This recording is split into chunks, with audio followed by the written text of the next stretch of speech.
సుబ్రహ్మణ్యం చరిత్ర ఎవరి కోసమో కాదు, నా కోసం నేనే. జ్ఞానప్రసూనాలు అనే గ్రంథం అద్దం లాంటిది. ఎవరికి వారు తమ స్వస్వరూపాన్ని అందులో చూసుకొని ఆనందిస్తున్నారు అంతే. ఈ విషయంలో మనం ఎవ్వరం కూడా కర్తలం కానే కాము. మనం ఈ ప్రపంచానికి ఇచ్చింది అద్దాన్ని, పుస్తకాన్ని కాదు అని అంటారు సద్గురు సుబ్రహ్మణ్యం గారు, అత్యాశ్రమి. గురువుగారు, మా స్నేహితుడు ఒకతని నిన్ననే చనిపోయాడు, చాలా బాధగా ఉంది అని ఒక శిష్యురాలంటే, ఎవరమ్మా ఇక్కడ బతికింది అని అడిగాడు. అందరం కూడా ఆల్రెడీ పోయే ఉన్నాం, బతికినటువంటి వాళ్ళు ఎవరూ లేరు ఇక్కడ. ఉంటే గాఢ నిద్రలో ఉండాలి కదా, అలా లేదు. మన కళ్ళ ముందే జనాలు బాధలు పడుతూ ఉన్నారు కదా. మీరు ఏర్పడిందే గాఢ నిద్రలో నుంచి మెలకువ వచ్చిన తర్వాత కదా. గాఢ నిద్రలో ఫలానా వ్యక్తులని మీకు ఎరుక ఉందా అని అడిగాడు గురువుగారు. లేదు గురువుగారు అని చెప్పారు. అయినా కానీ మీరు లేరా? ఉన్నాము అని చెప్పారన్నమాట. వ్యక్తి ఏర్పడే క్రమంలోనే ఈ సృష్టి అంతా కూడా ఏర్పడింది. సమాజం పట్ల సానుభూతి చూపించవలసినటువంటి అవసరం లేదా అంటే గురుగారు చెప్తా చూడండి, కలగంటావు, కలలో నీవుంటావు, అందులోని జనాలు దుఃఖాలు అనుభవిస్తూ ఉంటారు. కలలో ఉన్నటువంటి నీకు అవన్నీ కూడా నిజం. ఎందుకని? నువ్వు కలలో ఉన్నావు కాబట్టి. ఎందుకంటే అది కళ అనే ఎరుక నీకు ఉండదు కాబట్టి. కళ నుంచి మేలుకోగానే ఆ జనము లేరు, ఆ కష్టాలు లేవు, ఆ సుఖాలు లేవు. నాటకం అని తెలుస్తూనే ఉంది. ఇదంతా కూడా భగవద్విలాసమే, ఇదంతా కూడా అని తీసుకోవాలా అని అడిగాడు. అక్కడ చెప్పే భగవంతుడు కూడా స్వయంగా నువ్వే, ఎవడో కాదు. అక్కడ చెప్పేటువంటి భగవంతుడు కూడా నీవే. బాధపడడం అనేది కొంచెం కూడా మీకు లేదా? ఎందుకుండదండి? నేను మనిషినే. చూడండి, దైవశక్తి కలిగిన సుబ్రహ్మణ్యం గారే అంటున్నారు, నేను కూడా మీలాంటి మనిషినే. నాకు బాధలు, రోగాలు, కష్టాలు, సుఖాలు అన్నీ ఉంటూనే ఉంటాయి. మీ మీద ఎక్కువ ఉంటుంది, కాకపోతే అది నిజం కాదు, అది నాకు తెలుసు. మొత్తం ఇది ఒక కళ అని తెలిసాక బాధపడేటువంటి అవకాశం ఉండదు కదా అని అడిగాడు. అంటే గురువుగారు చెప్తారు, ఎందుకుండదు? ఎందుకుండదు? సినిమాలోని బాధలు ఒట్టివే అని తెలిసి కూడా ఆ సినిమాను చూసి కొంతమంది ఏడుస్తున్నారు, కొంతమంది అక్కడే ఫైటింగ్ చేస్తూ ఉన్నారు. మరి అంతా అబద్ధం అనే సంగతి తెలుసు కదా. అదే విధంగా ఇది కూడా బాధలు వస్తే బాధపడవచ్చునేమో కానీ అది వాస్తవం కాదు అనే స్పృహ లోపల తెలుస్తూనే ఉంటుంది. ఒక్కసారి తెలిస్తే చాలు, సదా తెలుస్తూ ఉండాలనే అవసరం లే. వివాహంలో పెళ్లి కొడుకు పెళ్లి కూతురు మెళ్ళలో 3 ముళ్ళు 30 సార్లు వేస్తాడా? ఒక్కసారే వాడేసేది 30 సార్లు వేయడు. రోజు వేసుకుంటున్నా, రోజు పిల్లాన్ని పిలిచి రోజు నీ మెళ్ళలో 3 ముళ్ళు వేస్తానంటాడా అనే అన్నాడు. అది ఎప్పుడో ఒక్కసారే. మాంగళ్యం తంతునా నేనా అని ఆయన బ్రాహ్మణ మంత్రం చదివినప్పుడు ఒక్కసారే వేసేది. అప్పుడెప్పుడు వేసాం కదా రోజు వేస్తానంటే ఆమె ఊరుకుంటుందా? ఆమె కూడా ఊరుకోదన్నమాట. అలాగే ఇది ఒక కళ అంతే అనేది ఒక్కసారి నీ అనుభవంలోకి వస్తే చాలు. ప్రతిదారి కూడా నువ్వు అనుకోవాల్సిన అవసరం లే. అది చెదరనే చెదరడు. ఒకరికి తెలుసు, మరొకరికి తెలియదు అనేటువంటిది ఏమి లేదు ఇక్కడ. ఆ ఉన్న ఒక్క ఉనికి అది మరుపుకు వస్తుంది, ఇంకేమీ లేదు. జ్ఞప్తి వస్తే అసలు అవుతాడు, మరుపుకొస్తే కళ అవుతాడు.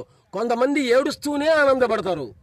దుఃఖరసమైన సినిమాలో దుఃఖరసమైనటువంటిది వచ్చినట్లయితే ఆ ఏడుపులోనే ఆనందాన్ని పొందుతారు కొంతమంది. మీతో మాట్లాడుతున్నంతసేపు ప్రపంచ సంబంధం తక్కువయ్యే ఉంటుంది స్వామి అని అడిగారు. ఎవరికైనా అంతేనయ్యా స్వామి, నీకే కాదు, నాతో మాట్లాడేవాడికి ఎవరికైనా అంతే. నాకైనా అంతే. చూడండి ఏమంటున్నాడో, నాకు కూడా అంతే. అంటే ఆయనలో ఆయనే మాట్లాడుకుంటూ ఉంటాడు అనమాట. ఎండలో ఉంటే వేడి, నీడలో ఉంటే చల్లదనం. ఏది నిజం కాదు అని తెలుసు అందరికీ. కానీ ఎండ తీవ్రత కాసేపటికి తగ్గి చల్లిదనం వస్తుంది, దానంతటదే. చల్లదనం పోయి మళ్ళీ వేడి వస్తూనే ఉంటుంది. కాబట్టి ఎప్పుడు ఏ స్థితి ఉంటే ఆ స్థితిని ప్రతి ఒక్కడు కూడా అనుభవించాల్సిందే. సద్గురు సుబ్రహ్మణ్యం గారిని ఒకసారి అందరూ కూడా దర్శించి తరించండి. మీ వద్ద ఉన్నంత రిలాక్స్గా ఉంది అని అడిగాడు. బయటికి రాగానే అంతా గందరగోళంగా ఉంది అని చెప్పాడు అనమాట. వాడు నా దగ్గరని కాదు, నేను అని మీరు దేన్నైతే సంబోధిస్తున్నారో ఆ నేను దగ్గర ఉండటం వల్ల ఆ రిలాక్సేషన్ అనేది వచ్చింది.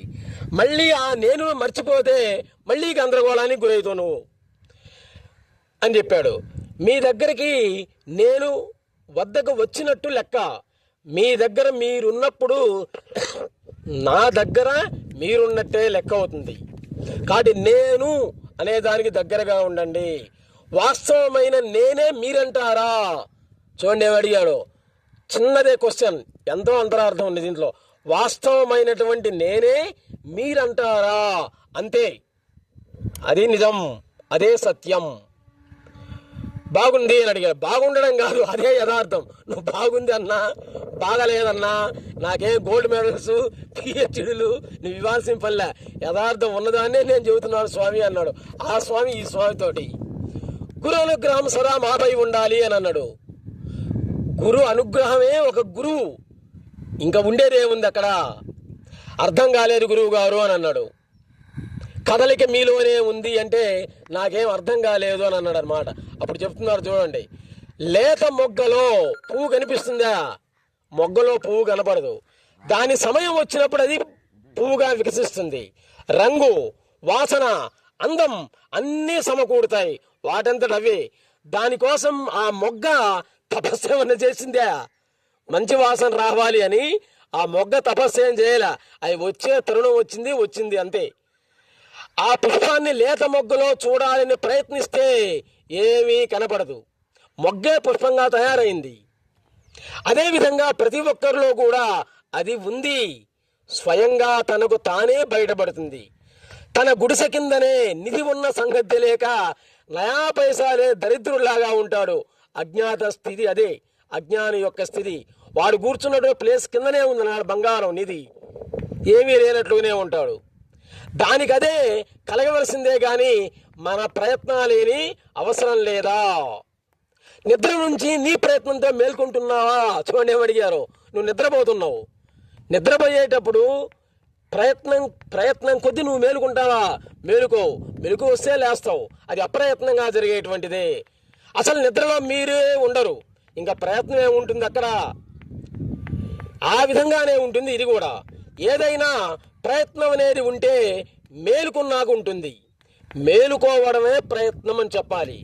మేలుకున్నాక అది ప్రయత్నం కానే కాదు. ఇది అంతా కూడా కళ అంటున్నారు కదా మీరు, ఇది కళ అని ఎలా తెలుస్తుంది అని అడిగాడు ఒక ఆయన. చెప్తున్నారు చూడండి, కళ అని తెలియదు, తెలియబడేదంతా కూడా కళే. తెలుసుకునేటువంటి వాడే నిజం. వినబడేదంతా కూడా కళ, వినేటువంటి వాడే నిజం. చూడబడేదంతా కూడా కళే, చూచేవాడే నిజం. తాకబడేటువంటిదంతా కూడా కళే, తాకేటువంటి వాడే నిజం. ఆ విధంగా చూస్తే నిజం అనేది ఒక్కటే కదా మిగిలిండేది, మిగిలిందంతా కూడా కళే. కళ నుండి ఎలా మేల్కోవాలి? ఇంకో క్వశ్చన్ చూడండి, ఇది కళ నుండి ఎలా మేల్కోవాలి? కళలో నుండి మేల్కోవడం కాదు, కళే మేలుకుంటుంది, అదే నిన్ను లేపుతుంది అనమాట. నువ్వు దాన్ని లేపాల్సిన పనిలే. మనం అందరం మేలుకున్నట్టేనా? అందరూ ఎవరూ లేరు, ఉండేది నువ్వు ఒక్కడివే ఇక్కడ. ఆ ఒక్కడు చరణ్ కూడా కానే కాదు, చరణ్ కూడా కనిపిస్తున్నాడు, చరణ్ మాట వినిపిస్తోంది. అంటే అవన్నీ కలే. కనిపించేది వినిపించేది అబద్ధం, కనేవాడు వినేవాడు నిజం. ఇదే సూత్రం. ఈ ప్రపంచం అనేటువంటి కళను కనేది ఎవరు అని అడిగాడు. ఈ ప్రశ్న వేసిన వాడే కంటున్నాడు. చూడండి ఏం చెప్పాడు. ఈ ప్రశ్న ఎవరైతే అడిగాడో వాడే ఈ ప్రపంచాన్ని కంటున్నాడు. లోపల బయట ఎక్కడి నుంచైనా కానీ సరే చూసేటువంటి వాడే నిజమవుతాడు. అంటే వాడే కళ కంటున్నాడా? వాడికి కళ లేదు, నీకే కళ. ఓహో నాకా ఈ కళ, వాడు మాత్రం ఉన్నట్లుగానే ఉంటాడు. అలా అయితే ధ్యాన సాధనాలు ఏవి కూడా అవసరం లేదంటారా? అవసరమే లేదు అని చెప్పాడు గురువు గారు. ధ్యాన కేంద్రాలకు పోయి ధ్యానం చేయాల్సిన అవసరమే లేదు. ఆ కేంద్రంలో పోయేటికంటే ఒక సమాధి మీద కూర్చొని ధ్యానం చేసుకోవడం మంచిది అన్నాడు. Please subscribe our channel Pullapantula Ramamurthy world teacher.